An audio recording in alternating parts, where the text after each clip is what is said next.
السلام عليكم ورحمة الله وبركاته. ازيكم يا حبايبنا؟ عاملين ايه؟ يا رب تكونوا بخير وتكونوا كويسين وفي احسن حال دايما.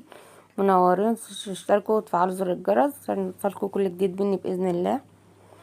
ايه رايكم بقى في المشتريات دي؟ هي مشتريات بسيطة ومتجمعة على حلقات، يعني جايباها مش مرة واحدة، حاجة حاجة. الجردل والورود والمساحة اللي هي بتاعة الرخامة. ورجعت جبت ازاز المية، دايما بغير ازاز المية على طول، ما بتفضلش عندي الازايز، لازم كل اسبوع اغيرها. والبرطمانات ديت والليفه. وهنا بقى تعالوا بقى للجمدان والجمال كله. حافظات المراتب جايباهم، وانا جايباهم بقالي فتره بامانه ربنا، وفرشاهم واستعملتهم وجمال جدا جدا. مهما العيال يوقعهم مفيش اي حاجه بتطول المرتبه. حافظولي على المراتب بجد، بعد ما كنت بمسك المراتب دي اغسلها على طول اول باول.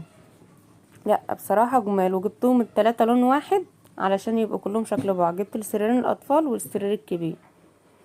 وبعدها برضو حوشي على قد ايدك وعلى قد فلوسك، هاتي حاجتك حاجة حاجة، مش شرط تكبسي نفسك وتجيبي كله مع بعض. لا، انا جايبة الحاجات دي كلها اللي انت شايفاها في الفيديو ده كلها حاجة حاجة براحتي خالص وعلى مهلي. ودول ملايات تفصيل، زي ما اخترت الصور ديت انا مختاره في الصور ده، انا شفتهم في الصور، اخترت الصور بالرسمه بكل حاجه، جاتني نفس الشكل ونفس الصوره وكل حاجه. واحلى حاجه فيهم ان هم تفصيل وقماشتهم قطن.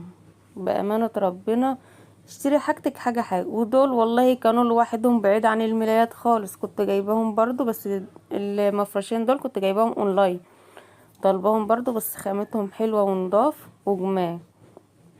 بس بصراحة حاجات جميلة، واستعملتهم كحافظة للسجاد بتاع الأطفال. اه ده طقم الملايات اهوت. الفرشته أول ما جبته كده كنت بجربه، وسبت طقم تاني للعيد.